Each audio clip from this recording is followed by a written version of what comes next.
తాకట్లో ఉన్న బంగారాన్ని విడిపించి ఆ రోజున మార్కెట్ ధర కట్టి మిగిలిన డబ్బును మీకు అందిస్తుంది కొమ్మూరి గోల్డ్. అయితే మనం ఎందుకు అంటే మన పరిధి పెరుగుతోందని ఫీల్ అవ్వాలి, హ్యాపీ ఫీల్ అవ్వాలి, అంతే కదా మీరు చెప్తారు. పరిధి పెరగగానే పరిమితులు తగ్గుతాయి, బడ్జెట్స్ ఎక్కువ వస్తాయి, ఎక్కువ టాలెంట్ దొరుకుతుంది, all kinds of skilled people దొరుకుతారు. రీచబిలిటీ పెరగగానే రకరకాల కల్చర్స్ మిక్స్ అవుతాయి, గ్లోబలైజ్డ్ అవుతాయి. సో దీని ద్వారా ఒక యూనిఫార్మిటీ రావడానికి ఛాన్స్ ఉంది కదా. It's not just money, right? That's what I feel. So we're getting closer, through this. the human beings, the jati is getting closer. But also ironically sir, మనకి మన దేశంలో ఉన్నవాళ్ళు, మనం అంతర్జాతీయ పరిధుల గురించి మాట్లాడుకుంటున్నాం కానీ మన దేశంలో ఉన్న వాళ్ళని దాదాపుగా విడగొట్టే లాంటి సినిమాలు కూడా వస్తున్నాయి. పూజ రూమ్ ఉంటుంది, ఇంట్లో బాత్రూమ్ కూడా ఉంటుంది, రెండు ఇంపార్టెంట్. వంట రూమ్ కూడా ఉంటుంది, బెడ్రూమ్ ఉంటుంది, హాల్ ఉంటుంది. సో ఇది కూడా రావాలంటారు ఇలాంటి సినిమా. ఉంటుంది, ఆటోమేటిక్గా రావాలని అనక్కర్లేదు, మనం కోరుకోక్కర్లేదు. ఉండకూడదు అనుకుంటామేమో కానీ అనేది ఒక ఆశ. బట్ రియాలిటీ వేరు. అది రోజుకి 12 hours ఎండ ఉంటుంది, 12 hours చీకటి ఉంటుంది. నాకు అర్థమైంది చెప్తున్నాను. రామ్ గోపాల్ వర్మ గారు, సీతారామ శాస్త్రి గారు, ఎండమూరి వీరనాథ్ గారు, ఇళయరాజా గారు, బాలసుబ్రహ్మణ్యం గారు, ఇలాంటి చాలా గొప్ప అద్భుతమైన అవధూతలు, మేబీ గొప్ప సోల్స్, మీకు తెలుసా విషయం. ఇలాంటి వాళ్ళతో తిరిగినందువల్ల గంధం చెట్టు కింద పడిన ఎండుటాకు కూడా గంధం వాసన వస్తుంది కొంచెం. అలాగే నేను కొంచెం అప్పుడప్పుడు అలాంటిది చెప్తున్నా, మోడెస్టీ కాదు, రియాలిటీ చెప్తున్నాను. నేను దగ్గరికి చూసిన కూడా చెప్తున్నాను, నాకు వాళ్ళకి మధ్య డిఫరెన్స్ తెలుసు కాబట్టి. సో దానివల్ల ఈ మనకి మధ్యలో గీతలు గీసేసుకుని, లేకపోతే ఎవడో గీసేస్తున్నాడని భ్రమపడిపోయి మనల్ని మర్చిపోయి, వాడెవడో ఐడియానో వాడెవడో థాట్నో మనం ఎమోషనల్ అయిపోయి కొట్టుకుంటున్నామని నా ఫీలింగ్. అంటే ఎవరిదో థాట్ తీసుకుని కొట్టుకోవాలి, సినిమాగా చూడాలంటే అంతే అంతే. సినిమాగా చూడం. సినిమా డెఫినెట్గా ఒక ప్రభావం అయితే చూపిస్తుంది. కొత్త మతం ఇవాళ రోజున ఉన్న ఒక మతం సినిమా, ఒక కొత్త అస్త్రం, మతానికి ఒక అస్త్రం కూడా అవుతుంది. అస్త్రం కాదు, అసలు మతమే. ఎందుకంటే మతం అంటే ఏంటి? జీవన విధానం. అవును. మనిషి ఎలా బతకాలి, ఏం చెయ్యాలి, ఎలా టైం స్పెండ్ చేయాలి, ఎలా మంచిగా ఉండాలి, ఎలా సామరస్యంగా ఉండాలి, ఎలా సమతాభావంతో ఉండాలి, ఎలాగ ఒక డిసిప్లిన్లోకి వెళ్ళాలి అనేదే కదా ఏ మతం అని ఇదే చెప్తుంది కదా. అవును. ఇవాళ ఇవన్నీ సినిమా చెప్తుంది. ఏం బట్టలు వేసుకోవాలి, ఎలా మాట్లాడాలి, ఎక్కడికి వెళ్ళాలి, ఎలా తిరగాలి, ఎలా నడవాలి, ఎలాంటి ఒక రిలేషన్షిప్ ఉంటుంది, ఎలాంటి ఒక క్రతువు ఉంటుంది, సెలబ్రేషన్ ఎలా ఉండాలి, ఇవన్నీ సినిమా చెప్తుంది. సో అందుకని మీరన్న దానికి సినిమాగా చూడటం అనేది కుదరదు. సినిమాని ఎమోషనల్గానే చూస్తాం. అందులో మనలాంటి థర్డ్ వరల్డ్ కంట్రీలో ఇలిటరసీ ఎక్కువ ఉన్న చోట, ఇగ్నోరెన్స్ ఎక్కువ ఉన్న చోట, ఇన్నోసెన్స్ ఎక్కువ ఉన్న చోట తొందరగా ఎఫెక్ట్ అవుతాం. జడ్డు కృష్ణమూర్తి గారు అన్నట్టు ఒక engineering, all this is we have to follow because we don't know anything. We have to follow somebody's words. It can be your parents, it can be your friends, it can be cinema, it can be books, it can be your education, anything. What is behind it and who is learning them? ఎందుకు అనవసరం పెద్ద టాపిక్లు మాట్లాడిస్తున్నారు sir? మాట్లాడకపోతే కదా. అదే చెప్పాం. ఇప్పుడు గొప్ప India గొప్ప అని చెప్పలే, అందులో మేమేంటని చెప్పాం. మేము ఇలాగే ఉంటామని చెప్పాం, మాకు ఇలాగే బాగుంటుందని చెప్పాం. కూతురులాగా ఉంది ఆ సాంగ్ అంతా. అవును, బాగా మీకు అప్పుడు వివాదాస్పదమైన పాట తర్వాత అదే నిజం కదా. ఇవాళకైనా ఇంకొక 40 ఏళ్ళ 50 ఏళ్ళ తర్వాత అదే నిజం. అది. సో దీనికి కృష్ణవంశీ గారు ఏమైనా పరిష్కారం చూపి, బికాస్ మీరు సార్ మీ రంగమార్తాన్ని తీయండి తప్పకుండా, నిన్నే పెళ్ళాడితే తీయండి, అద్భుతంగా అంతఃపురం తీయండి. బట్ ఎప్పుడూ మీ సినిమాలో ఒక స్టేట్మెంట్ ఉంటుంది. ఇప్పుడున్న కాలమాన పరిస్థితులకి, జరుగుతున్న వాటికి మీరు సినిమా ఎప్పుడు తీస్తున్నారు కృష్ణవంశీ గారు? ఇమ్మీడియట్గానే దీనికోసం వెయిట్ చేస్తాను. యాక్చువల్ రంగమార్తాన్ని రిలీజ్ అయిపోగానే ఏం చెప్పదు అవ్వాలని కోరుకుంటున్నాను. అన్నం అని తీస్తున్నాను. మనకి ఆకలిని తీర్చి మన ప్రాణాన్ని నిలబెట్టే ఆహారం ప్రతి మనిషికి, ప్రతి జీవికి, ప్రతి జంతువుకి కావాల్సింది.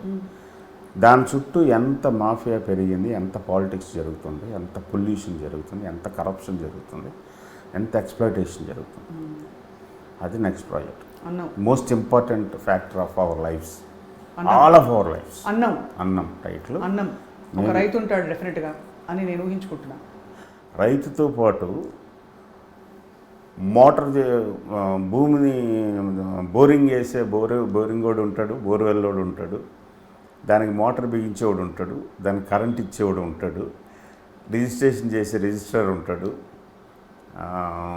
సీడ్స్ వ్యాపారి ఉంటాడు, పెస్టిసైడ్స్ ఉంటాడు, ఫర్టిలైజర్స్ ఉంటాడు, మార్కెటింగ్ యార్డ్ ఉంటాడు, రైతు కూలీ ఉంటాడు, బ్యాంక్ లోన్ వాడు ఉంటాడు, ఇంకెలాగా లాస్ట్ కొనుక్కునే కస్టమర్ వరకు, కుక్కు వరకు.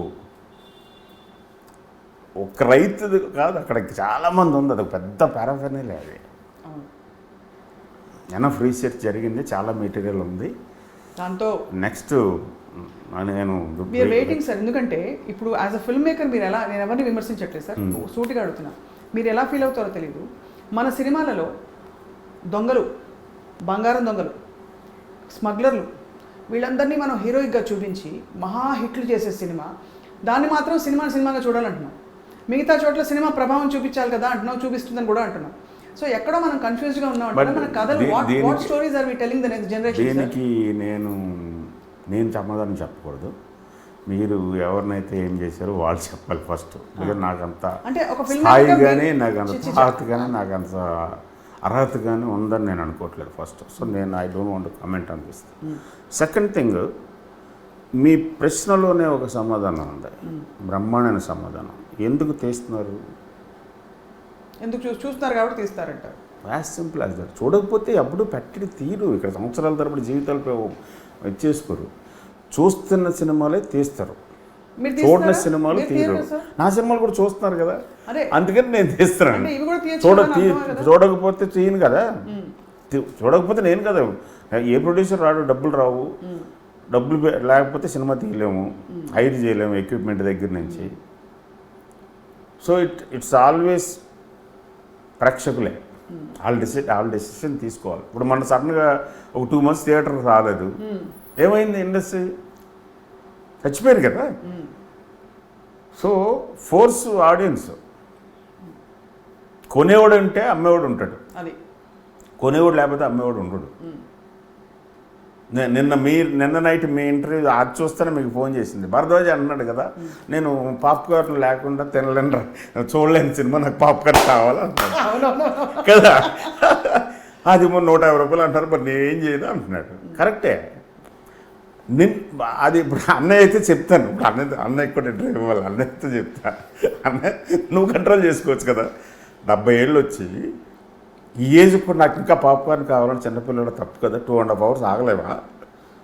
వద్దు, నాకు పాప్కార్న్ వద్దని చెప్పు. లాస్ అయ్యేది ఎవరికి? నీకు ప్లస్. ఎందుకంటే నీ డైజెషన్ సిస్టమ్ బాగుంటుంది, హెల్త్ బాగుంటుంది. పోయేది ఆడికి అమ్ముడు అవ్వదు. ఇలా 10 మంది అనుకోమానండి, మాకు వద్దానండి. అంటే సినిమా టికెట్ ధరలు పెరిగి వచ్చారు.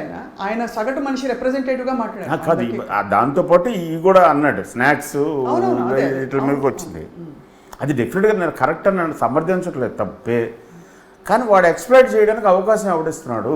వాడు ఎక్స్ప్లైట్ చేస్తున్నాడు మనల్ని. తినడం మానేయాలంటారు. ఆపుకున్నాం అంటున్నా కొంతకాలం. అదే కదా గాంధీ గారు చెప్పింది, కొడతావా కొట్టు అన్నాడు, నిలబడ్డాడు. ఆడికి ఏం చేయాలో అర్థం కాలేదు. ఫస్ట్ ఒక 4-5 రోజులు కొట్టాడు. గాంధీ సినిమాలో రిచర్డ్ అటెన్బరో చూపించాడు. 2 రోజులు కొట్టిన తర్వాత ఆడికి అర్థం కావట్లేదు, ఏంటి అప్పుడు రియాక్ట్ అవ్వట్లేదు అంటే ఆడి గిల్ట్ వచ్చేసింది. అది ఫైనల్గా బ్లాస్ట్ అయింది. సో మనం ఇక్కడే ఇదే దేశంలో కనిపెట్టి విజయం సాధించిన ఒకటి పాటించండి. జనాలందరినీ అనుకోమానండి, మేము చూడడం ఈ సినిమానే. కొన్ని చాలా చూడరు సినిమా. ఇప్పుడు నిన్న రాయలసీమ చేత చూడలేదుగా, ఇంక చాలా సినిమాలు చూడలేదుగా, దాంతోపాటు రక్షాబంధన చూడలేదుగా.